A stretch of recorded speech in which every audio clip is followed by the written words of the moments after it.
Hi, if you're watching this, you probably received a survival tin from me for Christmas. Merry Christmas. I know you may want a tin full of popcorn, but this is better, I'm telling you.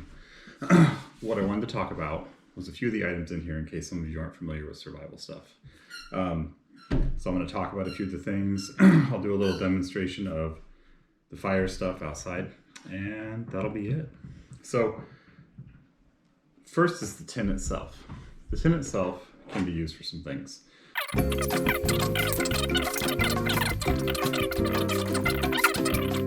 Anyway, so the tin's useful for that. It's also useful for storing things, foraging, whatever. Use your imagination. The foil can also be used for making char cloth, but the foil has a lot of great uses. The foil can be used for signaling, reflecting light, like if you're passing by airplane or search and rescue. It's great for that. You can use it to collect water. You know, like if it's raining, maybe you kind of bank it and put your water container down below and it'll dribble down into it. And you can use this along with your water container. So this is one of the other items in your pack, or your tin, is these little Whirlpack sacks. So these are 1 liter water bags. They stand up when they're full of water. You can seal the top up by pushing it over and doing this. They are sterile. Yours will be sealed and it won't be usable until you pull these 2 white strips and open it and it rips this perforation. The bag's exactly 1 liter. You have a little thing of aqua tabs inside of your tin as well, which is, there's 10 tabs total. You use 1 tab per bag, put it in there, shake it up, let it sit for about 40 minutes, and it should sterilize the water. If you really want to be thorough, you can shake it for 10 minutes and let it sit for 30. I would just kind of rotate it back and forth. There is an emergency thermal blanket. This is pretty self-explanatory. I'm sure you're familiar with these guys. They reflect 90% of your body heat. You pretty much just unfold them, wrap yourself up in them, and they are going to reflect your body heat back. They're really good at keeping you warm. You can also use these for signaling. It's basically a larger piece of foil. So yeah. We also have, you have a lighter that has 2 strips of Gorilla Tape on it. So Gorilla Tape is kind of like duct tape, but it's probably a little stickier. It's pretty heavy duty stuff. It can be used to make some kind of repairs, attach things together. It can also be used to start a fire, which I'll show you later. And then in your tin is also some Pyro Putty, which is a awesome little fire starter. This stuff, when lit, will burn pretty hot for several minutes, so plenty of time to start tinder if it's marginal or wet or frozen. Pretty cool stuff. You don't need to use all of it to make 1 fire unless your stuff's pretty wet. If, for the most part, I would use half at most at a time. You've also got a flashlight and a battery. There's a whistle in there too. That's pretty self-explanatory as well. It has a key ring on it. You can use that key ring along with your bank cord for a lot of stuff.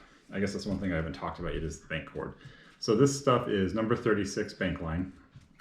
It is a tarred twine, so it'll hold up to moisture and elements and things like that, even for long term. It's 350-pound test. If you learn some knots, this can be pretty handy. Okay, I'm going to be editing out this whole long part where I was trying to start fire with a piece of foil and a battery, and I just burned my finger a lot of times.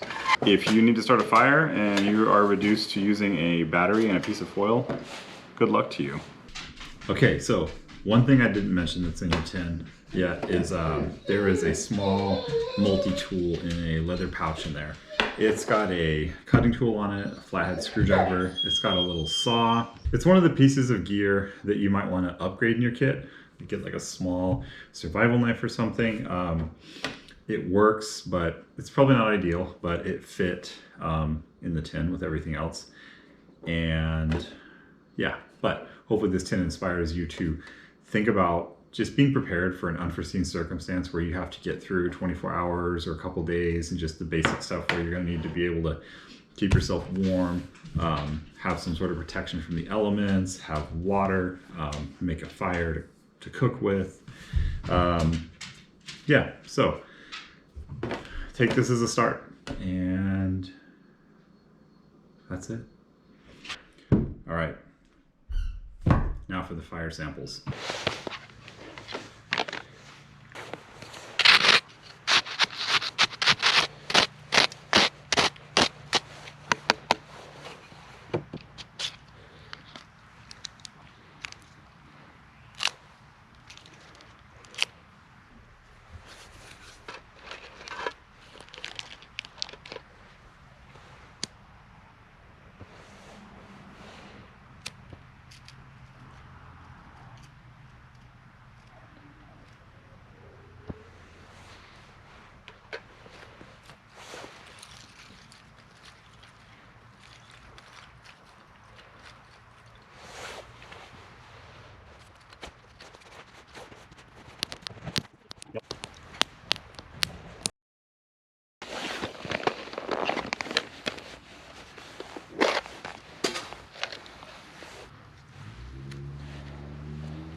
Alright, so as you saw there, we used a few different things. We used the cutting tool to get into the pyro putty because the package didn't quite tear right.